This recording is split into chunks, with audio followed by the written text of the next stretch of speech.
Hello, I'm Darren McDonald. Sudbury.com has invited candidates for the June 7th provincial election to come and talk to us about issues facing voters. Today we're joined by Jamie West, who is the new Democratic candidate in Sudbury. Welcome, Jamie. Thank you, Darren. Thanks for joining us. This has been a fairly tumultuous campaign so far, I think we can agree. The Tories were the clear front runners going in. Your party is now surging. Tied with the Tories, I think, in the latest poll. As a result, what you guys are promising in your platform is getting a lot more scrutiny. And this week, your leader, Andrea Horvath, admitted there was a hole in your platform, the $1.4 billion discrepancy between the reserve and all that sort of thing. So that means that first-year NDP government would run a $4.7 billion deficit. And you're planning to raise taxes and increase spending. And what I wonder is, now that the New Democrats have a really good shot at power, what you would say to voters who are worried about such an aggressive tax and spend strategy? I think on it, so first on the accounting error, I think it's important to acknowledge that once it was pointed out that Andrea took accountability, acknowledged it, and came forward, right? And that's the leadership we're looking for.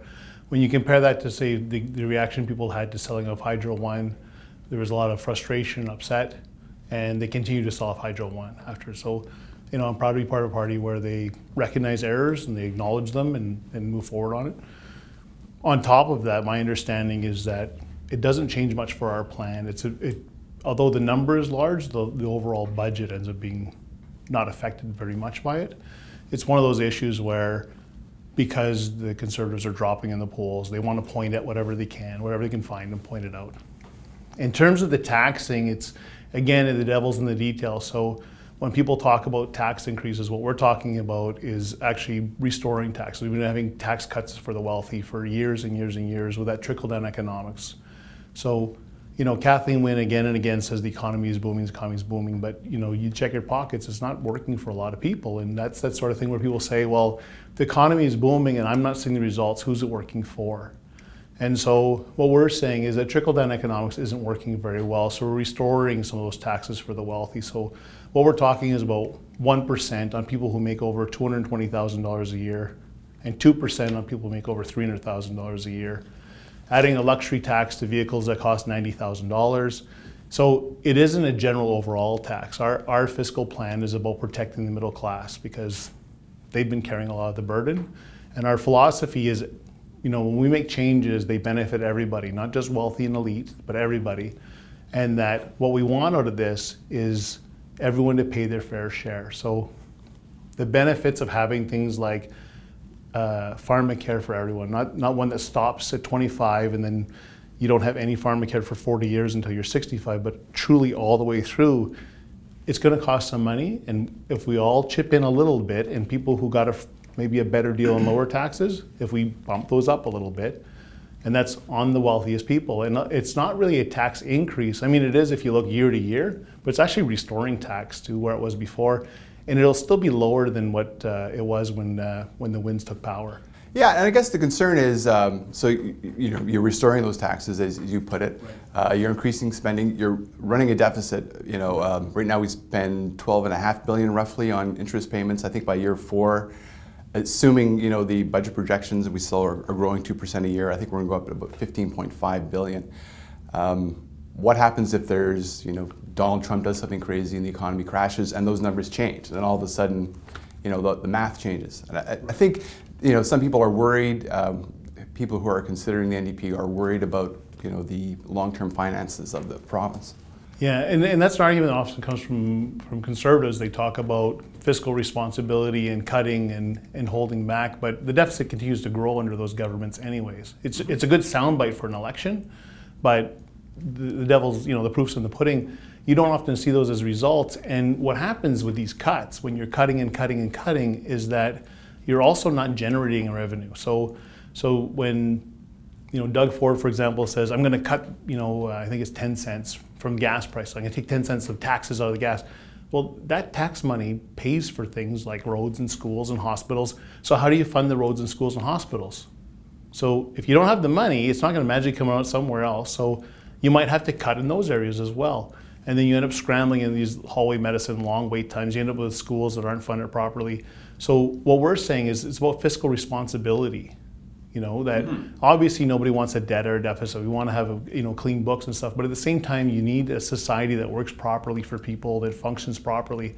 With the size of classrooms, with hallway medicine and stuff, you can't solve that by laying off nurses. You can't solve that by having cutbacks at hospitals. You have to inject some money into it. The solution in the past, from the Conservatives, from the Liberals, was freeze funding and cut, freeze funding and cut. Well, you're at the point where you're not cutting fat anymore. You're cutting into the bone, you're cutting the marrow. You need to inject some money into it. So, we need to stimulate the economy to get out of that, but you also need to fund things properly so we have the services we depend on. That's what families depend on. Okay, you mentioned the price of gas, and I know that Andrea Horvath has recently talked about protecting consumers from spikes on long weekends, right. Maybe even banning raising prices earlier in the week just to sort of cover it. Right. I read a report from the in Atlantic, Canada, that said that where they do regulate gas prices, that, for example, Nova Scotians paid $36 million more because of regulation. New Brunswickers paid $15 million more. And I just wonder, if we're going to go down the road of regulating gas prices in some form, where's the evidence that it actually saves people money? Yeah, so I've actually heard the opposite about these areas, but perhaps it's right or whatever. But I think really people are frustrated. If you think back before Glenn was the energy minister, he was known as the gas price guy. He was always out there talking about the high price of gas, and there's something government must be able to do. There must be a way to control this. It doesn't make sense. Why is it that we drive an hour away to Sturgeon Falls and it's always 10 cents cheaper? Why is it, that magically on a long weekend it stays up and it doesn't go down until Tuesday after the long weekend, so you have to fill up again? And so now that he's the energy minister and he has all these resources and ability, nothing's done about gas prices. I find it ironic driving around town, every gas station has a Glen Tebow sign in front of it. So, it seems interesting that, it seems like these stations are supporting him. And I think that if you're in public office, then maybe your sign should be in lawns and not in front of gas stations. If you're the guy who's talking about controlling gas prices, then you should be working on controlling gas prices, especially if you're the Minister of Energy. I know he's talking about a plan now, but his government's been in power for 15 years. He's been an MPP for Sudbury, and he's held that role for about 3 years. The election's been about 3 years ago, and he's appointed as a cabinet minister shortly after that. So I think there's something you could have done long before now. What we're talking about with the New Democrats, part of our change for the better, is having regional control over it. So you aren't driving an hour away and finding price differences. And setting a time of use, or not time of use, sorry, setting a date that the change the price will roll over, so that if on the way home on a Thursday night, you forget to fill up gas, you don't show up Friday morning and have sticker shock, right? So on a Sunday or Monday, the price changes over. Also, what we want to investigate on that is, so the price per barrel, it's set like in Toronto or New York, sorry. The price per barrel, nothing we do about it. But I think there's limits we can put on supplier and retailer markup on it. And it's just about having some kind of fair control and some predictability around gas prices. Yeah, I've read a couple of studies on it, and they say regulation offers price certainty, but not lower prices. So consumers have more of an idea of what they're going to pay, but not they don't end up paying less in the long run. And I just wonder, you said there's been studies elsewhere that show the prices are lower under regulation. Well, I'm talking about our platform, right? So our platform talks about it, and that's what they say, is that it works effectively. I was speaking with France Gellner recently. She said that there is a study in Montreal, and there was fluctuation in Montreal that had to do with the refinery on the island that changed, from the island outside of the island. But my understanding is that it does work effectively in PEI New Brunswick. Okay, let's move on. When Premier Kathleen Wynne was in town on Wednesday, she mentioned the NDP's decision, or Andrea Horvath's announcement, that they would never order teachers or public servants back to work, that they would respect the collective bargaining process. Obviously, unions trying to get the best wage and benefits they can for their members. If they go into negotiation knowing that they don't have the management doesn't have the leverage of forcing them back to work, I just wonder, what's the restraint on wage and benefit demands?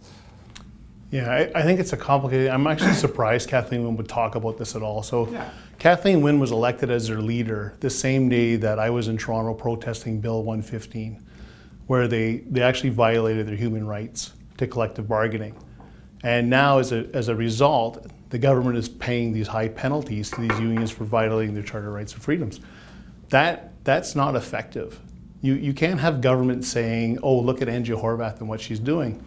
When you look at these strikes that were going on both at the university and in the colleges, the back to work legislation came in a lot longer afterwards than really could be effective for the students, the teachers, or the colleges involved. It really created a crunch for them where the students' education was in jeopardy. And so when I think that when our leader is talking about back to school legislation, or back to work legislation, I think the emphasis is on collective bargaining. That the government's role should be more on get to the table and discuss instead of just wait out the clock until the government legislates you back.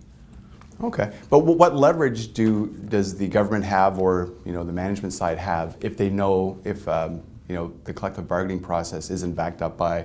I mean, they can go on strike, but then the students lose, and if there's no back to work legislation, then how do you find a solution? I think that there are lots of industries that don't have back to work legislation, where they don't enact it and they allow the strike to go on. So interest arbitration maybe, or something like that, or? I think there's other avenues through the Labor Act that you can go on. The ultimate result really in when it comes down to contract negotiation, a great phrase I've heard is good negotiation is when both parties leave with a rock in their shoe, right? And there are instances where if back to work legislation is coming, both for the workers and for the employer, you can just wait it out and hope for the best for the back to work legislation. I think that the best ultimate outcome is if people continue to speak and negotiate, right? If you know that you can wait out the clock and then the government will just force them back to work. And there's been instances where workers are forced back to work for less than what the employer was offering as a contract that was refused through the collective bargaining process already. So I think it's more about helping foster that mediation and that bargaining process. Okay, we're down to a couple minutes, and I want to get a Hydro One question in, if I can, before because it's such an important issue. The Liberals sold shares in the majority shares. It wasn't a popular move. They didn't campaign on it. Right. And your party has vowed to put it back fully in public hands. Right. What I'm trying to understand is, where the money for that will come from, because it's going to be billions of dollars to buy it back, and how will that process end up in lower electricity prices in the long run? Right. So that section of the platform has been out for several months on our webpage. So if you go to ontarionDP.ca, you can find it, and there's a PDF. You can read all the details. The idea basically is that we use the dividends from the shares that we own to buy back the other shares. And this is critical in this point in time in order to do this, to bring the prices down. Right now, the prices are artificially lowered because Kathleen Wynne's Liberals took out a loan, basically. I think Franz Jelen has summed it up perfectly by saying you don't pay your mortgage on a credit card, right? So we're heading into an election, artificially lower the prices by accounting tricks, but prices are going to come up. They're predicted to come back in the fall, and how do we deal with that? But our plan basically is to bring it back into public hands, and this is critical going back really when you think of the conversation about gas prices. Right? We're sort of tied to gas prices because in the north you have to get from A to B and place to place, and you have to fill up, right? My son yesterday just bought a hybrid car, and I predict in the next 10 years it's going to be hybrid and electric cars everywhere. The diesel gas is going the way of the dinosaur, and underground it's going away as well. We cannot have this privatized so it can be marked up and regulated and escalating costs. We need to control this. It's going to be expensive to do, but that's the folly of making it privatized in the first place. It's something we can't afford not to do. We have to make it public again. Okay. Jamie, I appreciate your time today. Thanks for coming in. Ontarians head to the polls on June 7th. Visit Sudbury.com's elections section for full coverage of all your local candidates.